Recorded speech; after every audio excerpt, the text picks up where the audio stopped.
누가복음. 과연 누가는 누구일까요? 누가는 유대인이 아닌 이방인, 헬라인입니다. 누가는 무엇하는 사람이었을까요? 골로새서 4장 14절에 보면 사랑받는 의원 누가, 의사였습니다. 누가는 어떻게 이 누가복음을 기록하게 되었을까요? 누가는 바울과 함께 선교 여행을 한 사람입니다. 이방인으로서 하나님을 만나고 그 은혜에 감사해서 그 험한 선교지에 바울을 도와서 동역했던 동역자입니다. 오늘 누가는 의사이면서 또 동시에 당시의 그 헬라 문화에 아주 정통한 사람, 매우 높은 학식을 가진 사람, 수준 있는 사람. 뭘 보면 알 수 있냐면 이 누가복음의 그 문체를 보면 아주 유려하고 또 정확하고 또 역사적이고, 그래서 어떤 분들은 이 누가복음을 가장 아름다운 책이다 이렇게 말합니다. 누가복음의 별명이죠. 목사는 사람들의 그 선한 것을 봅니다. 그러나 재판관은 사람들의 그 악한 것을 봅니다. 그러나 의사는 사람들을 있는 그대로 봅니다. 하나님께서 누가를 선택하신 이유는 바로 있는 그대로를 볼 수 있는 안목을 가진 자, 그러니까 당시의 그 역사 또 하나님과 인간에 대해서 무엇보다 예수 그리스도에 대해서 아주 정확하게, 물론 이 누가는 예수님 12제자가 아닙니다. 바울과 함께 다니면서 은혜를 받은 사람이죠. 그러나 이 누가는 자신의 그 관점이 아주 정확하고 신중하게 이 성경의 모든 연대, 특별히 누가복음에는 당시의 그 정황들, 세웠던 임금들, 또 총독, 그런 것들이 아주 정확하게 기술되어 있습니다. 그러면서 이 누가가 이 글을 쓰게 된 것은 바로 그 이방인들에게, 그는 헬라어에 능통한 사람이었기 때문에 당시 헬라 문화권의 모든 사람들에게 이 복음을 전하기 위하여 이 누가복음을 저술하게 됩니다. 이 수신자는 데오빌로입니다. 데오빌로가 누구인지 우리는 잘 알 수 없습니다. 그러나 그 단어 자체로는 하나님의 사랑받는 자. 다 같이 한번 해보실까요? 하나님의 사랑받는 자. 그 사람이 누굽니까? 데오빌로. 이 데오빌로는 당시에 각하라는 표현을 쓴 것을 보면 높은 지위에 있었던 분인 것 같습니다. 혹자들은 얘기하기를 아마 도미티안 황제의 사촌 정도 됐을 것이다. 황족이죠. 그런 사람이 예수를 믿게 된 겁니다.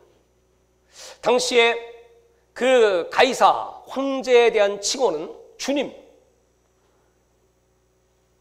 또는 메시아, 구원자, 그렇게 쓸 때입니다. 그때가. 그들의 메시아는 황제입니다. 그들의 구원자는 황제입니다. 그들의 주님은 황제입니다. 그런 시절에 예수를 믿고 예수가 나의 주님이시다 이렇게 고백을 한다면 그의 앞길이 어떻게 되겠습니까? 그래서 그 데오빌로는 그 이후로 황제를 섬기지 않는 자는 무신론자다 이렇게 인정을 해서 그 아내는 유배를 당했다고 하고 이 데오빌로는 순교했다고 합니다. 그런 데오빌로에게 아마 그 당시에 그 로마 그 무서운 압제 속에서도 하나님을 믿는 그리스도인들, 특별히 높은 지위에 있는 고관 대작들 중에 예수를 믿는 사람들은 누가가 전해주는 이 복음 말씀을 들으면서 다시 한번 역사를 생각하고 메시아가 누군가, 그분이 무슨 일을 했는지, 과연 구원은 무엇인가, 복음은 무엇인가를 깨달았겠죠. 그래서 아마 오늘날 우리 모든 사람들에게 지금 예배를 드리고 계신 여러분 모두는 다 하나님의 사랑받는 자 맞으시죠? 네. 나는 하나님의 사랑받습니다 하신 분들은 아멘 해보실까요? 네. 그분들을 위한 편지입니다. 자, 오늘 이 누가복음은 그 내용이 아주 포괄적이고 이것은 어떤 한 지역 유대인만의 책이 아니라 이방인, 특별히 역사적으로 마태복음이라고 하는 책과 마가복음의 책은 그 배경이 팔레스틴을 중심으로 했고, 마가복음은 세례 요한부터 예수님의 죽음과 부활 승천까지, 이제 이 누가복음은 어디부터 어디까지냐 하면 3장에 보면 그 족보가 기록되어 있는데, 예수님의 아버지 요셉부터 그 위로 쭉 올라가서 다윗, 또 쭉 올라가서 아브라함, 또 쭉 올라가서 아담, 그리고 더 올라가서 하나님. 그러니까 이 누가가 얘기하는 이 족보는 하나님으로부터 시작한 온 세계, 온 인류 전 민족들의 조상이 바로 하나님이시다 라고 하는 것을 말씀해 주고 있습니다. 그러니까 이것은 얼마나 포괄적이고 또 보편성이 있는 책이다. 보편성이라고 하는 것은 어떤 문화든지 어떤 종교든지 남녀노소, 빈부, 격차 없이 모든 사람에게 이 말씀이 적용되는 말씀이다, 그런 뜻입니다. 그러니까 누가는 그 탁월한 식견과 또 이 누가는 육체 병을 고치는 의사일 뿐만 아니고 영적인 병을 고치는 영적 의사이기도 했습니다. 그래서 바울과 함께 여행을 하면서 바울의 그 아픔, 바울이 안질이 있었고 또 바울도 가시 때문에 늘 고생했고 뭐 척추에 문제가 있었는지 많은 학자들 견해가 다릅니다만 그런 병을 고쳐주면서 또 바울을 통하여 엄청난 복음의 비밀을 깨닫게 되었고, 무엇보다 이 누가복음이라고 하는 책에 특징이 있는데 그 특징은 다른 어떤 책보다도 기도가 강조됐다. 두 번째, 성령이 강조됐다 하는 것입니다. 그러니까 왜 이렇게 기도를 강조할까요? 우리가 사도행전을 말할 때 기도행전 이렇게 표현하기도 하고 성령행전 이렇게 표현하기도 합니다. 근데 이 복음서를 말할 때도 누가복음은 기도복음 또는 성령복음이다 이렇게 말합니다. 다른 책에 없는 놀라운 비유의 말씀들이 35가지의 비유 중에 이 누가복음에 나타난 특별한 비유들이 19개가 등장합니다. 그런 비유를 써가면서 특별히 기도에 대한 비유, 또 성령의 역사가 얼마나 강력하게 나타나는가 하는 것을 이 전편에 쫙 기록을 하고 있습니다. 사랑하는 여러분, 또 이 누가복음은 당시에 이 수신자들, 읽는 모든 자들, 마태복음은 유대인과 이방인에게 전해지는 복음서였다고 하면 이 누가복음은 전 이방인들에게 전해지는 복음서인데, 특별히 그때 당시에 천한 자, 가난한 자, 병든 자, 과부, 세리, 창녀, 뭐 이런 사람들에게 이 편지를 쓰는 겁니다. 이 누가복음에는 놀라운 역전의 역사가 있습니다. 천국은 어떤 곳인가? 이 땅의 사람들이 보는 사람들의 평가와는 전혀 다른, 대표적인 게 부자와 나사로를 통해서 사람들은 다 부자를 흠모하고 그렇게 살기를 바라고 존경받겠죠. 그러나 성경에는 그 부자의 이름조차 없고, 그러나 그 집 앞에서 빵 부스러기를 얻어먹는 나사로, 그지의 이름은 기록되어 있어요.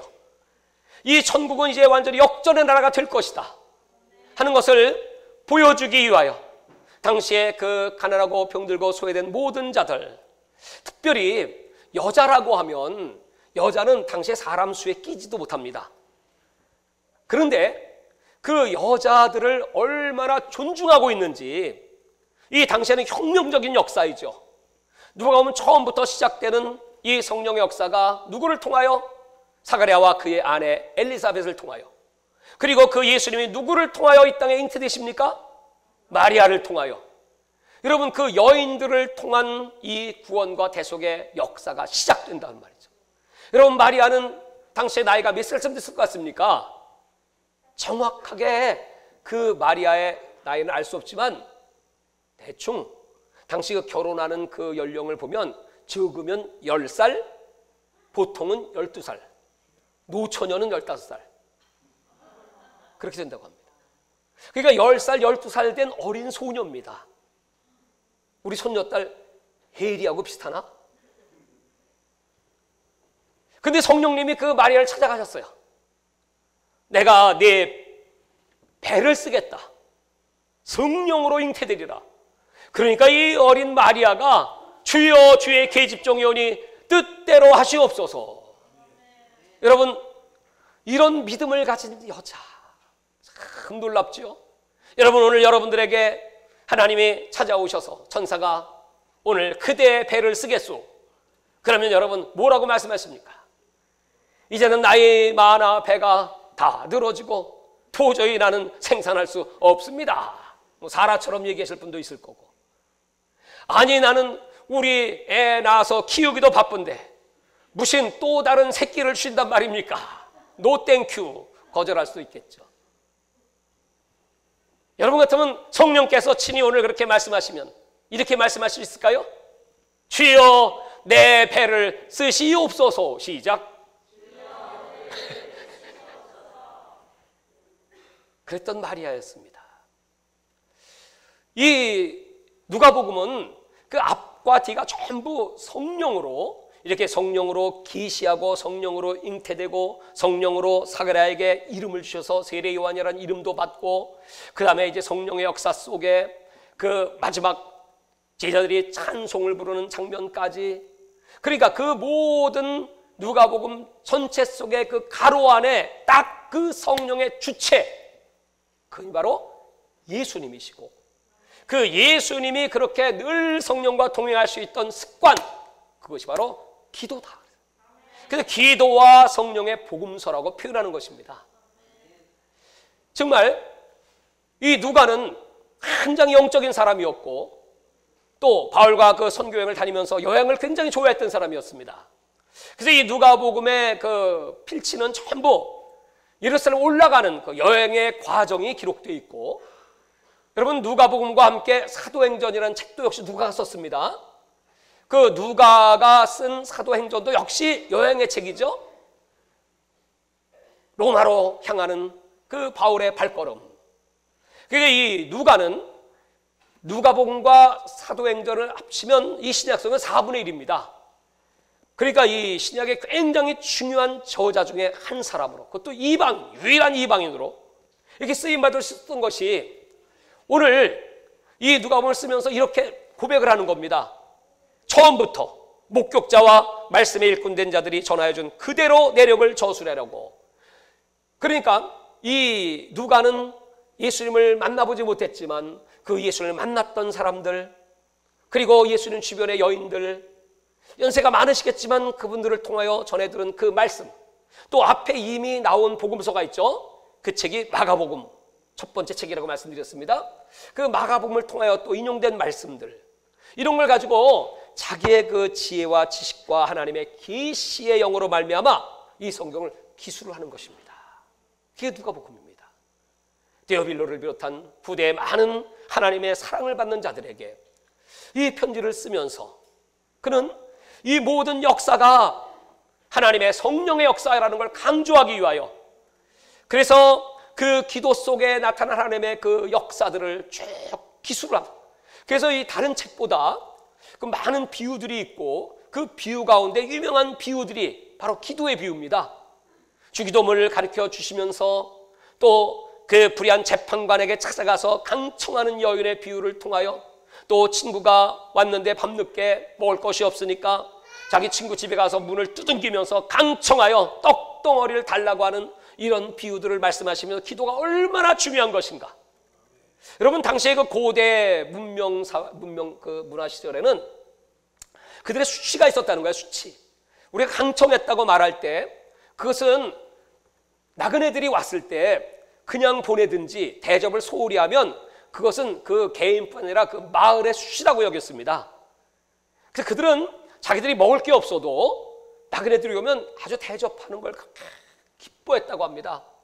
근데 이 친구가 밤중에 왔으니, 밤중에 와서 떡덩어리 달라고 하니까, 여러분, 그래 맞아, 귀찮긴 하지만은 수치를 당하면 안 되지, 부검 당하면 안 되지, 그러면서 문을 열고 있는 그 양식을 공급해 줬다고 하는 것입니다. 하나님 무슨 말씀하고 싶으실까요? 이 누가복음을 통하여 기도를 그렇게 강조하는 것은, 하나님은 하나님의 이름에 명예가 있고 하나님의 이름에 권세가 있어, 하나님의 이름에 프라이드가 있고 자존심이 있어.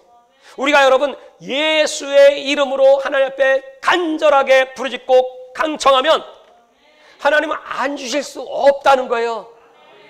세상에 악한 자라도 자식에게 좋은 걸 줄 줄 알거든. 하물며 밤낮 부르짖는 택한 자들의 부르짖는 기도에 응답하시지 않겠느냐. 그렇게 부르짖는 기도하는 자들에게 좋은 것, 마태는 좋은 곳이라고 말씀했지만 누가는 성령을 주시지 않겠느냐. 성령 좋은 거 아십니까? 아니 진짜인지 물어봐야 되겠네. 성령 좋은 건 아시나요? 그럼 좋은 거 구하시나요? 그 성령 충만하신가요? 아멘 못하는 분이 많네. 성령 충만이 얼마나 소중한 것인가. 그것을 이 누가가 지금 가르쳐 줍니다. 그래서 여러분 여기 주보를 한번 보시기 바랍니다. 제가 이것을 이렇게 좀 정리를 했습니다. 첫 번째 페이지 말고 두 번째 페이지 보면 누가복음은 다른 복음서와 다른 점들이 있습니다. 그 첫 번째 중요한 순간마다 기도하는 예수님의 모습입니다. 3장에서 요단강의 세례를 받으실 때 기도하셨고요. 5장에서 일과를 마친 후에 기도하셨고요. 6장에서 12제자를 택하시기 전에 기도하셨고 9장에 베드로의 고백과 자신의 죽음과 부활에 관해 말씀하시기 전에 기도하셨고 비오나산에서 기도하셨고 10장에 70인의 제자들을 파송하시고 그 전도여행의 보고를 받으시며 기도하셨고 11장에 주기도문을 가르치며 기도하셨고 22장 겟셋만의 동산에서 기도하셨고 23장 십자가 위에서 2번 기도하신 예수님. 이 누가복음은 기도의 책입니다. 오죽하면 그 제자들을 향하여 겟셋만의 동산에서 너희가 한시도 깨어있을 수 없더냐. 그 한시는 정확하게 1시간입니다. 원어로 1hour니까 1시간. 예수님께서 십자가를 지시기 위하여 이제 체포당하시는데 그런 그 위기 앞에 예수님도 인간의 몸을 가지셨기 때문에 땀방울이 핏방울 되도록 기도하시면서 주여 할 수 있으면 이 잔을 내게서 옮기시옵소서. 그 자신을 마시는 것이 얼마나 고통스러운 일인가를 아셨기 때문에 제자들에게 기도를 원하셨던 것이죠. 그러나 그 제자들은 번번이 예수님이 깨우고 그럼 좀 아는 척하다가 또 졸고 돌 하나 던질 사이 꼭 짧은 거리입니다. 예수님은 기도하시면서도 계속해서 제자들의 기도를 듣고 계세요. 제자들이 지금 기도하고 있나? 내가 이렇게 힘들고 어려운데 내가 3년 동안 키운 내 생명 같은 제자들, 나의 후계자들이 과연 기도의 훈련을 마스터했을까? 하면서 그렇게 기도하는 것을 듣고 싶어 하세요. 2번, 3번 저는 제자들을 향하여 마지막에 자고 쉬라, 이제 끝이다. 기도에 실패한 그 제자들은 그 이후로 예수님이 그 십자가 앞으로 가시는 그 과정에 그 어린 계집종의 말 한마디에도 두려워 벌벌 떨며 우린 주를 모른다. 난 저 사람이 누군지 모른다. 예수를 부인하고 마가는 혼이불을 뒤집어 쓰고 도망가고 제자들은 뿔뿔이 흩어지는 그런 비참한 지경에 이르게 되죠. 사랑하는 여러분 기도하지 않고 신앙생활 하실 수 있나요? 그것도 하루에 1시간. 이거 예수님의 명령입니다. 한시도 깨어있을 수 없더냐. 오늘 여러분이 이 말씀을 들으시면 오늘 이 누가복음은요, 이 모든 메시지들이 전부 구체적이고 실질적이고요, 그대로 액션으로 나타납니다. 우리 기독교가 이렇게 어려운 이유가 뭐죠? 수치와 부끄러움 가운데 있는 이유가 뭐죠? 전부 추상적, 관념적, 그냥 그렇게 됐으면 좋겠다는 희망사항이지 기도해야 될 줄은 알죠. 그러나 실제로 기도하지 않는 겁니다. 가난한 자를 불쌍히 여겨야 되는 거 알죠. 그러나 행치 못하는 것입니다. 복음을 전해야 줄 알죠. 그러나 전하지 못하는 겁니다. 이 비극이에요. 그 누가복음은 정말 액션. 여러분 이 사도행전을 액츠라고 말하잖아요. 액츠, 행동. 당시에 제자들의 그 행동이 기록되어 있습니다. 그렇게 행동하기를 바라는 마음으로 지금 이 누가는 이 글을 저술하면서 그럴 때 성령의 역사가 일어난다. 그 성령의 역사가 어떻게 시작되고 어떻게 마무리됩니까? 그 다음 단락을 보시기 바랍니다. 누가복음에는 17번, 사도행전은 59번의 성령이라는 단어가 기록되어 있습니다. 예수님의 탄생과 세례 요한의 탄생, 예수님의 어린 시절, 이 모든 일들이 성령이 하시는 일들이었고, 어머니 뱃속에서부터 성령의 충만을 받은 세례 요한, 또 성령을 통한 마리아의 잉태, 엘리사벳의 고백, 스가랴의 세례 요한 장명, 이 모든 것이 다 특별한 성령의 역사로 이루어졌다고 하는 사실입니다. 시므온은 죽기 전 주의 구원을 볼 것을 약속받았는데 실제로 그 약속이 성취되는 것도 성령으로 말미암아, 또 예수님은 성령에 의해 광야로 이끌려 그 시험을 받으셨고, 4장 1절입니다. 그 시험을 승리하시고 그리고 다시 갈릴리로 돌아오셨고, 4장 14절입니다. 그리고 70인의 제자들이 돌아 보고할 때 성령께서 기뻐하셨고, 승천하시기 직전 제자들에게 성령이 임재해야 너희들은 하나님의 일을 할 수 있다. 성령을 받지 못한 제자들은 그렇게 무참하게 예수님을 배반하고 다 도망가 버리고 말았죠. 그들이 회개하고 오순절날 10일 동안 그 마가의 다락방에 모여 저녁 기도할 때 불같은 성령, 그 뜨거운 성령이 임하시니까 그 성령께서는 눈을 열어서 그 성령 오심을 보게 하셨습니다. 성령께서는 귀를 열어서 그 하나님의 음성을 듣게 하셨습니다. 성령께서는 마음을 여시고 혀를 여셔서 말하게 하십니다. 성령의 말하게 하심을 따라 새 방언을 말하니라. 할렐루야. 성령 충만한 사람은 그 아멘이 막 터져 나오죠. 덜 충만한 사람은 반만 터져 나오고. 여러분, 성령은 말하게 하시는 영이거든. 에스겔 골짜기 마른 뼈다구에 하나님 말씀이 들어가니까요, 뼈가 연락하고 맞아 들어가고 소리가 나. 와드득 와드득. 여러분, 이게 성령의 역사입니다. 거기다가 하나님의 생기가 들어가니까 어떻게 돼요? 그 뼈들이 뻘떡 일어나 군대가 되었더라. 여러분, 성령은 움직이시는 분이에요. 성령은 액션 스타입니다.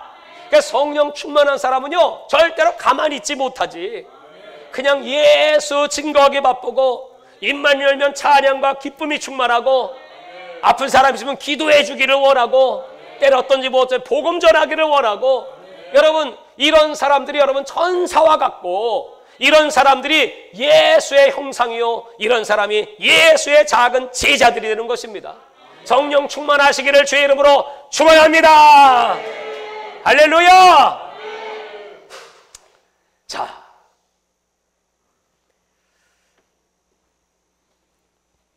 이 성령의 역사를 이 누가가 아주 간절하게, 아주 디테일하게 이 성경에 이제 기록을 하면서 말이죠, 마지막에 그 예수님이 예루살렘에 올라가시는 장면을 아주 자세하게 서술합니다. 누가복음은 이 네 구조인데, 첫 번째 구조는 예수님의 탄생, 어린 시절 공생에 대한 준비까지, 두 번째는 이제 갈릴리 사역, 세 번째는 예루살렘으로 이제 올라가시는 그런 여정을 쭉 기록해 놨고, 그다음에 마지막이 예수님의 죽음, 그리고 부활, 승천, 이렇게 이제 네 구조입니다. 이렇게 요약을 딱 해가지고 모든 독자들이 보면서 과연 예수님은 누구신가, 그리고 예수님이 제자들에게 원하시는 게 무엇인가. 오늘 데오빌로에게 이 글을 쓰면서 데오빌로는 아마 이 글을 읽으면서, 맞아, 나는 지금 부족함이 없는 로마의 최고의 권세를 가지고 있다. 그러나 그것은 이 땅의 것일 뿐이야. 그것은 잠시 잠깐뿐이지. 아무리 황제요, 아무리 최고의 권세를 가진 왕이라고 할지라도 그것은 오래가지 않지. 이 글을 읽으면서, 맞아, 내가 이제 기도할 것이고, 내가 성령의 충만을 받으면 뭐 이 한 목숨 초계같이 바쳐서 우리 하나님이 주시는 해 아래가 아니고 해 위에 영원한 세계를 예비하신 것을 믿습니다. 이렇게 고백할 수 있지 않겠습니까? 특별히 누가복음은 우리가 하늘의 소망을 두어야 될 이유를 여러 가지로 표현합니다. 그것이 뭐냐 하면 제자도입니다. 제자가 되려면 자기 소유를 팔아 가난한 자에게 나누어 주고 나를 따라오라. 부자 청년이 예수님을 만났을 때 그도 율법을 지켰고 예수님을 사랑했고 하나님을 사랑하는 사람이었습니다. 내가 율법의 모든 걸 다 지켜야 한나이다. 그랬더니 예수님이, 그러면 한 가지 부족한 게 있는데 네 소유를 팔아 가난한 자에게 나눠주고 나를 따라와. 그러니까 이 부자 청년이 심히 근심하며 예수를 떠났다고 기록되어 있습니다.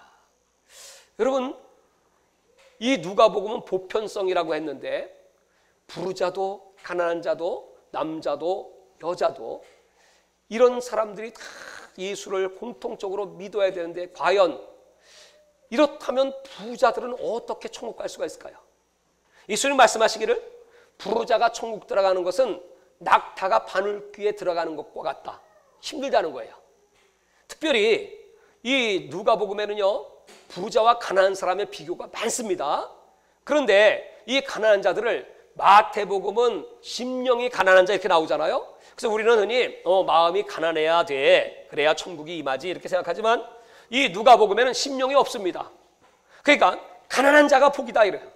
그 진짜 가난한 사람입니다. 당시에 팔레스틴의 그 가난한 또 무식한 그런 사람들이 예수의 말씀을 듣고 얼마나 소망이 되겠습니까?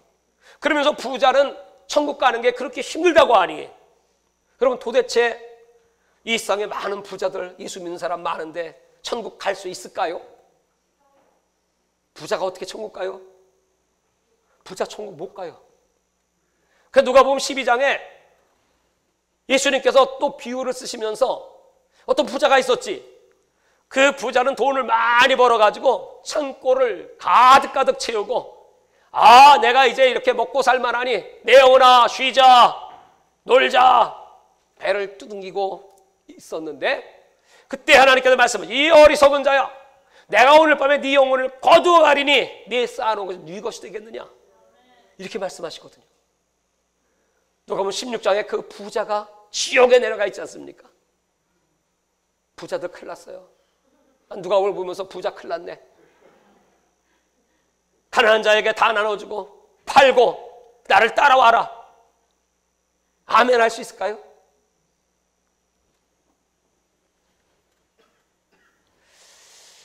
근데 그 말씀은 제자에게 하시는, 그건 저 같은 사람에게 하시는 말씀이죠. 나같이 목사, 하나님 부르심을 받아서 말씀을 가르치는 그런 목사들에게는 하나님이 재산을 안 주십니다. 그래서 우리 가난합니다. 우린 기업도 없습니다. 레위 지파는 기업이 없습니다. 그러니까 성도님들이 내시는 그 11조, 그걸 가지고 교회 운영도 하고 선교도 하고 우리가 생활을 하는 겁니다. 없습니다. 근데 성경은 아브라함도 또 성경에 많은 사람들이 굉장히 부자였어요. 신약 성경에도 예수님을 도왔던 사람들, 그 사람 부자였어요. 그 어떻게 그들이 구원받았을까? 그랬더니 성경에 이 답이 있어요. 그 부자들이요, 천국 가는 건 어렵지만, 그래서 사람은 절대로 할 수 없지만 하나님은 하실 수 있느니라. 그 부자를 구원하시는 분은 하나님이십니다. 그 하나님이 어떤 방법으로 부자들을 구원하실까요? 그걸 오늘 누가는 말하는 겁니다. 부자도 열심히 기도하고 성령 충만하면 천국 갈 수 있다. 아멘. 하나님이 우리 평신도들에게 다 팔아서 나눠주고 날 따라와 이렇게 얘기 안 합니다. 그것도 할 사람에게만 하십니다. 저 같은 사도급의 주의종 지혜자들에게 하시는 말씀이죠. 우리는 기업이 없으니까. 그러니까 우리 평신도들은, 또 우리 장로님들, 하나님이 소원이 있어. 정말 나는 네가 부자로서 하나님 앞에 늘 충성하고 기도 열심히 하고 성령 충만해가지고 재벌이 돼가지고 하나님께 쓰임받을 지어다. 그게 하나님의 뜻이란 거예요. 미국 가면 세이비어라는 교회가 있습니다. 150명 성도입니다. 근데 그 교회가 1년에 쓰는 선교비가 3천억입니다. 150명 교인이 어떻게 그렇게 할 수 있을까요? 그들은 처음에 가난한 자들이었습니다. 노숙자도 있었습니다. 근데 그들이 회개하고 예수님 만나고 나서 정말 하나님, 내가 사는 목적은 오직 예수 그리스도 복음을 위한 것입니다. 그러니 하나님, 물질도 주의 주의를 하지 않겠습니까? 주의 종으로 부른 사람은 말씀과 기도에 전무하는 것이고요. 그 성도들이 복을 받아야 하지 않겠습니까? 그래서 하나님께 드리고 그냥 뭐 올인하는 올인, 그런 식으로 막 했더니 하나님 막 재물을 쏟아 부어 주시는데, 그러면서 그 교회 가운데 한 장로님이 계셨습니다. 델탐이라고 하는 분이신데, 이분이 사업하다가 망하고 하다가 마지막으로 하나님, 내가 정말 하나님의 이름만을 높이고 이 기업을 하나님의 기업으로 세우고 싶습니다. 그러면서 기도를 하면서 이 플라스틱 회사 다시 한번 도전하는데, 이 주식의 51%는 하나님 것, 49%는 회사 것, 이렇게 딱 해서 그 회사의 대표이사를 법원에다가 딱 그 이름을 누구로 올렸냐면 지저스. 그 법원에서, 아니 지저스란 분이 어떻게 대표이사가 됩니까? 아니 나가 대표이사, 예수님이 이 회사 세우셨기 때문에 그분 거래니까요. 재판 걸었어. 그 재판이 이겼어. 그래서 그 대표이사가 지저스야. 근데 하나님이 이 사업에 복을 내려주시기 시작하는데 어마어마한 기업으로 성장되더니, 여러분 전 세계 교회를 세우는데 한국에만 400개 교회를 세웠어. 놀라지도 않네. 400개 교회, 전 세계. 여러분, 그는 그래서 이렇게 씁니다. 나는 100만 배 축복을 받은 사람이다. 몇 배? 100만 배. 하나님 그렇게 하실 수 있을까요? 내가 우리가 선교사님과 어제 통화를 하면서 그분이 이렇게 얘기해요. 목사님, 한 자매가 귀신 들려가지고 지능이 8살 정도, 완전히 딴 나라 애입니다. 그냥 완전히 귀신에게 사로잡혀갖고 그 아이를 놓고 기도하고 금식하고 얼마나 많은 나라를 싸우고 투쟁을 했는지 이렇게 붙잡고 눈물을 흘리면서 살려달라고. 나중에는 그 성사님 이 머리가 다 또 빠져버렸대. 자기도 병 들어가지고 다 죽겠어. 그럴 정도로 죽기 살기로 사투를 벌여가지고 이 아이가 기적적으로 치료를 받았어요. 근데 하나님께서 그 여자아이를 어떻게 쓰셨는가 했더니 그 다음부터 애가 하나님의 지혜가 오고 총명과 명철함이 오기 시작하는데, 공부도 못하던 애가 뭐 글도 모르는 저기에 그냥 공부도 잘하기 시작하면서 뭐 영어, 독일어, 프랑스어까지 그걸 다 마스터해버리고 프랑스에 유학을 가서, 영국으로 유학을 가서 영국에서 지금 박사학위 공부하고 있는데, 지금 그가 하는 일은 독일에 있는 그 연방은행, 그 은행의 최고 CEO 다음 자리, 그 은행 전 세계 네트워크를 다 관리하는 그런 최고의 CEO급으로 올랐어. 이 여자아이가. 그러니까 전혀 놀라는 기색들 없네. 실화야, 실화. 그래가지고 그분이 그래. 목사님, 내가 자동차가 4대입니다. 나는요 하는 게 없고 맨날 기도만 하고요 그냥 말씀하고 하나님과 늘 교통하는 겁니다. 목사님, 에녹이 하나님과 동행했다고 했는데 그 동행이 뭔지 아십니까? 동행이죠. 손잡고 같이 다니는 거죠. 그랬더니 독일어 성경에는 그 동행이 산책이라고 기록되어 있습니다. 그래. 산책. 그러니까 동행은 그냥 같이 일하는 겁니다. 같이 활동하는 겁니다. 근데 이 산책은 아무하고나 안 하잖아요. 친한 사람. 산책하면서 뭐 승질내면 산책합니까? 서로 대화하며 산책하죠. 그렇게 하나님과 교통한 게 에녹입니다. 뭐 이런 얘기를 하는 거예요. 그러면서 그 아이가 지금 그 독일 그 은행의 최고의 반열에 이제 올라서 그 수입이 어마어마하대. 그래서 돈을 그렇게 많이 벌어갖고 생활비를 대주는데 쓰고 넘친대. 여러분, 한 영혼을 그렇게 붙잡고 기도하고 살려줬더니 하나님이 그렇게 복을 내셨어요. 누가 보면 그런 얘기하는 거야. 그 가난한 자, 과부, 병든 자, 그 한 사람이, 여러분 그 장녀가 예수님 만나고 깨져가지고 그 옥합을 깨뜨리지 않습니까? 그런 스토리 아닙니까? 그러면서 내가 부산에 그 수미라는 아이가 있었죠. 저를 너무너무 사랑했던 한 여인이 있었습니다. 그 여인이 얼마나 나를 쫓아다니는지, 물론 쫓아다니는 건 좋은 하루. 내가 외국 나갈 때만 자유해. 갔다가 딱 들어오면 공항에서 핸드폰 딱 키면 전화와 바로. 그러니까 얼마나 전화를 돌렸다는 얘기야. 그런 그 얘기를 그분이 이제 들으셨나 봐요. 그랬더니 아이고 목사님 어떻게 그렇게 할 수 있습니까? 목사님은 사람이 아니고 성자군요. 그래. 아니 성자가 아니고요. 나도 죽을 지경이라고요. 근데 그 아이가 얼마나 불쌍하고 그 귀신 들려서 내가 뭐 화를 내면 야! 너 그러지 마! 그러고 막 소리치면 얘가 목사님 옆에서 마귀가 웃고 있어요. 그래. 내가 화내면 마귀가 웃는데. 인사 한번 해봐요. 그대가 화내면 마귀가 웃어. 시작. 그 소리를 내가 딱 들으니까 정신이 퍼뜩 나가지고 화내지 말아야지. 그렇게 기도해. 부산서 여러분, 아무 사람이 핸드폰 뺏어갖고 전화 걸고, 열차 타고 오면서 전화하고, 서울역에 도착해가지고 경찰차 타고 나타났어. 나한테. 얘는 말 안 들어주면 옷 벗어. 그때 25살 됐나? 이 젊은 아이가. 몸은 이렇게 뚱뚱해가지고. 그리고 내가 1년에 한 번씩 만났어요, 그 아이. 그래서 서울 저 대공원도 가고요. 난 그날은 아주 꼼짝없이 노예야. 하자는 대로 해줘야 돼. 그거 내가 야단치면요, 그 길에서 둘러 놓아버려. 그럼 사람들이 지나가면서 찌찌찌찌찌찌. 내가 아버지인 줄 알아. 그럼 나를 불쌍히 여겨. 얘야 가자. 그 얘가 또 콜라를 얼마나 좋아하는지. 그냥 콜라를 먹으면 얘는 그냥 안 먹고 쫓기채 먹어. 그냥 먹고 나서 차 운전하면 너가리 오줌 마려. 그럼 비로소 찾아야 돼. 하루 종일 시달리고. 왜 그렇게 했겠어요? 그 영혼을 하나님 불쌍. 거기 대순진리교회 사로잡힌 아이예요. 귀신의 밥이에요. 걔는 살 데가 없어. 걔는 오직 뭐 예수님은 직접 만날 수 없으니까, 그런 믿음이 안 되니까 이기도 목사 만나야 내가 사는 걸 알아.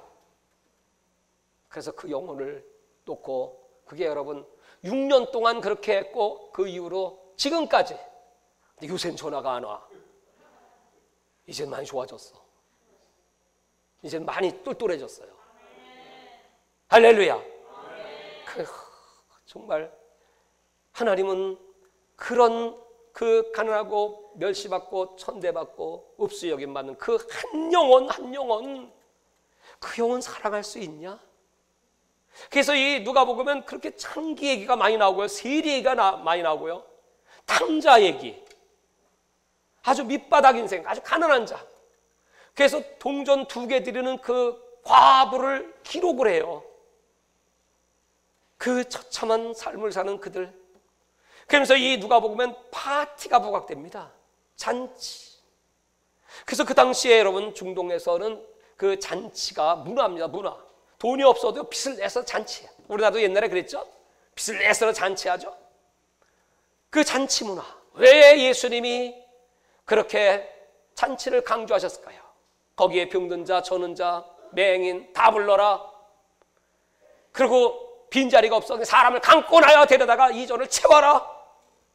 그 천국은 파티의 나라이기 때문에, 그 아름다운 천국을 준비하신 하나님께서 둘째 아들이 탕자가 돼가지고 다 탕진하고 하다못해 뒤새끼 하면 쥐염 열매 하나 없어갖고 굶고 앉아있을 때, 아, 내가 이제 아버지께로 돌아가리라 딱 생각하고 돌아올 때 먼 발치에 해가 뉴욕 저미는 그 시간에 그 아들이 돌아올 때 그 아버지가요, 성경에 보면 달려가죠. 막 여러분 중동 문화권에서는 이 달려가는 건 수치입니다.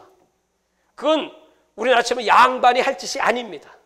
근데 하나님은 그런 문화고 수치고 없어. 집을 나간 내 자식이 돌아온다고 하니까 막 달려나가서 그를 얼싸안고 데리고 와. 그 낡은 더러운 옷을 벗기고 그에게 세마포를 입히고 그에게 살찐 송아지 잡아주고, 다 와라, 죽었던 내 아들이 살았으니 파티를 열자. 파티를 열자. 할렐루야. 여러분, 이분이 하나님이세요. 그 한 영혼을 그렇게 사랑하시는 하나님. 인자는 잃어버린 그 한 마리 양, 잃어버린 한 개 드라코마, 그것 찾으러 오신 예수님이시다. 사랑하는 여러분, 저는 누가복음을 다시 보면서, 맞아, 지금 우리가 해야 될 일이 무엇입니까? 이제 곧 성탄절이 돌아옵니다. 이 성탄절에 우리가 무엇을 할까 해서 우리 부천시 기독교 청년합회에서는 매년 연말이 되면 그 가난하고 불우한 이웃들 돕기를 합니다. 그 돕기가 뭐냐 하면, 전에는 이제 쌀을 했죠. 근데 지금은 이제 국가에서 쌀을 이렇게 다 주시기 때문에 그것보다도 우리 마음을 전하고 싶다. 교회가 이 지역에 어려우신 분들을 위하여 마음을 쓴다고, 마음을 전하고 싶다. 돈을 줄 수는 없으니까 그래서 이제 라면을, 지난해부터 이제 라면을 이렇게 한 상자씩 만들어서 드립니다. 그랬더니 라면도 그냥 보통 라면은 좀 그러니까 짜짜로니. 자, 그거하고 이제 삼양라면 좋은 걸 이렇게 해가지고 이제 그것을 이번에 이제 돌립니다. 그래서 시장한테 기증을 하면 시장이 이제 그 가난한 사람 명단에서 쫙 동사무소 다 와서 가져가고 그다음에 이제 교회 안에서도 이렇게 나누고 이런 일을 지금 하려고 합니다. 여러분, 뭐 그것보다도 정말 우리 작은 우리 이웃들, 가난한 사람들, 병든 사람들, 이번 주 목요일 날 11월 4일 날 저 연천에 우리 주 예수는 교회 명세교속의 부활 동산 입산 감사예배를 드립니다. 입산 감사예배 내가 만든 거예요. 교회는 입당 감사예배고 집은 입주 감사예배고 그 공원묘는 입산 감사예배. 그래가지고 그걸 나는 생각도 안 했는데 그 땅을 제공해 주시고 우리가 뭐 많은 돈을 주지 않았는데도 불구하고 그 30기를 등기존을 다 해주셨어요. 그분은 은혜를 받았기 때문에 첫 번째입니다. 목사님께 이렇게 해드리고 싶습니다. 해가지고 그래서 이제 인수를 받고 등기가 끝났고 그래서 11월 4일 날 이제 첫 번째로 이제 우리 어머니 그다음에 이제 우리 준영 집사님 할아버지 할머니를 이제 안장을 하고 그 다음에 이제 들어오시는 분들. 내가 기도를 하는데 하나님 내가 달라고 해서 거 다 주신 거 아니고 하나님이 그 장로님을 감동해서 그렇게 이렇게 주신 건데 이거 왜 이런 일을 하십니까? 그냥 뭐 알아서 다 하세요. 죽은 다음에 뭐 이렇게 해도 좋을 텐데 왜 그러실까? 그때 하나님께서 나에게는 감동을 주시는 거예요. 형편이 안 되는 사람 할 수 없지만 형편이 되면 성경대로 하는 게 좋다. 이게 매장이 되겠고 요새는 매장이 어려우니까 흙으로 돌아가게 하는 것이 중요하겠다 싶어서 이제 그렇게 이제 맘먹고 하는데 선교사님들이 막 요새 어려움을 당하고 막 죽는 분들이 많습니다. 그래서 그 선교사님들을 위해서 하나님 선교사님들을 위해서 하지요. 그리고 우리 교회나 또 우리 엄영세계 선교회 정말 그 핵심 일꾼들 중에서도 정말 하나님 기쁘게 하시는 분들 가운데 돈 없고 어려운 분들은 제가 그냥 다 해드릴게요. 그게 무슨 영리가 목적이 아니지 않습니까? 가난한 분들에게 그런 준비를 해드리는 것은 여러분 얼마나 소망입니까? 그랬더니 우리 이운순 권사님이 내가 그 해드리겠다고 이제 얘기를 했어요. 그랬더니 그분은 아무것도 없어요. 아무도 가족도 없어요. 다 떠났어요. 홀로 계세요. 그러면서 저한테 목사님 제가요 남은 거 있는데요 살고 있는 그 영구 임대 아파트 그 임대 아파트 보증금이 남아 있습니다. 그걸 드리겠습니다. 그 보증금이 얼마냐면 딱 그 묘지값이야. 그걸 명의 이전을 해주셨어. 또 내가 엄영세계 선교회 우리 목사님 정말 홍보 부장의 역할을 하는 그런 충성된 일꾼이 있습니다. 그분이 그래요. 목사님 우리 교회 80이 넘은 노인이 지금 돌아가시기 직전인데 아무것도 없어요. 어떻게 해요? 그 오시라고 그래요. 그랬더니 목사님 너무 감사해요. 그랬더니 그 할머니한테 말씀을 드렸더니 너무너무 좋아하시면서 믿는 사람들끼리 모이는 그 동산에 들어간다고 너무너무 좋아요. 이런 일들은 다 어떻게 하면 더 복음을 전하고 또 어렵고 외롭고 힘들고 쓸쓸한 분들을 어떻게 하면 더 평안하게 기쁘게 해드릴까? 누가복음 읽어보니까 다 그거야. 여러분 옆에 지극히 적은 소자에게 하는 것이고 예수님께 하는 것을 믿으십니까? 네. 믿으십니까? 네. 사랑하는 여러분, 이런 일을 교회에서 하는 겁니다. 이런 일을 주의 종들이 하는 겁니다. 예수님은 그 일을 하셨어요. 누가는 꽂혔어. 이 사람이야. 이들을 도와야 돼. 예수님의 관심은 그 동전 2렙돈을 드리는 여인이었어요. 예수님의 관심은 그렇게 억울한 일을 당한 과부였어요. 그 과부처럼 불의한 재판관에게 막 두들기고 그러면 주지 않냐? 강청하면 하나님은 명예가 있어. 그 명예가 있으니 그 하나님께 구해야 되지 않겠느냐? 누구든지 수고하고 무거운 짐을 다 내게로 오라. 오늘 아까 이사야 58장 읽었습니다. 여기에 가난한 자, 여기에 빈민, 이들을 집으로 드리고 이들을 위로하고 대접하고 그 사람들에게 급속도로 빠른 치유의 광선이 임하고 그 뼈가 견고하여지라. 저는 목회하면서 많은 그런 경험들이 있습니다. 어떤 여자가 알코올 중독자입니다. 이 여자가 내가 기도해 줬더니 내 뒤꿈치를 여기 뒤를 혁뒤를 딱 잡고 안 놔. 정신이 왔다 갔다 하는 여자예요. 놔요. 안 놔. 나 목사님 따라다니는데. 아니 놔야지. 변소 가야 되는데 안 놔. 그 변소까지 같이 갔어. 그럼 가만 딴 데 보고 있어. 안 놔. 그리고 이제 교회에서 이제 만났으니까 집에 가야 되는데 나 집에 갈 거니까 놔요. 가. 안 놔. 갈 거야. 그래서 우리 집까지 왔어요. 우리 집에 잤어. 그리고 내가 이제 집에 있는 동안에 이제 바깥에 이제 일보러 나간 사이에 그 동네방네 다니면서 술집에 그 가게 가서 소주 달라고 돈이 어디 있어요? 안 줘요? 다 깨뜨려 버려. 그냥 줘. 그거 먹고 떨어지고. 이야, 그런 여자를 집에다 들였어요. 그리고 나중에 정신이 돌아와서 고속버스 터미널에 가서 차표를 사서 보냈어요. 천안에 있을 때는 한 여자가 교회에 왔어요. 아이들 둘하고. 이 여자가 올 데가 없어. 아무도 그를 거두지 않습니다. 내 얼굴을 쳐다봐요. 그래서 그 여자 우리 집으로 모시고 왔어요. 배가 고파요. 먹을 걸 주고 걷는 방에 주무시게 했어요. 뜨뜻하게. 그래서 그 다음날 이제 차비를 만들어 갖고 또 보냈어요. 근데 가고 난 다음에 놀라운 선물이 왔어요. 그건 뭐냐면 그분들이 주무신 그 이불에 이가 가득 찼어. 그래서 그 이 다 잡아내고 빠느라 우리 집사람이 죽도록 고생했다고. 이런 일들이 많아요. 언젠가는 또 평택에서 수원에 내가 살 때인데 한 여자가 휠체어를 타고 어머니가 그 딸, 뚱뚱한 딸을 밀고 가고 있었어요. 그때는 밤 12시가 가까운 시각이었습니다. 나는 집으로 가면서 저 여자가 왜 저렇게 길가에서 헤매고 있나. 내 얼굴을 빤히 쳐다봐. 그래서 내가 에이 못 본 척 해야지 하고 갔어요. 주의 음성이 들렸어요. 그냥 갈래? 그냥 갈래? 그래갖고 다시 돌아봤어요. 또 눈이 마주쳤어요. 저를 쳐다보고 있었어요. 갈 곳이 없어요. 어디 가십니까?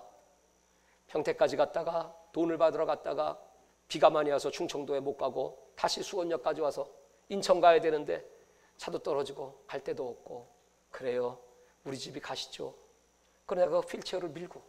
그러니까 이 여자가 얼마나 뚱뚱한지 내가 밀 수가 없어. 운전을 못해. 그러니까 엄마가 못해요. 내가 전도사 씨였어요. 내가 할게요. 그리고 왔어요. 우리 집에 들어오세요. 그랬더니요, 못 들어가요. 이 더러운 몸과 절대 못 들어가.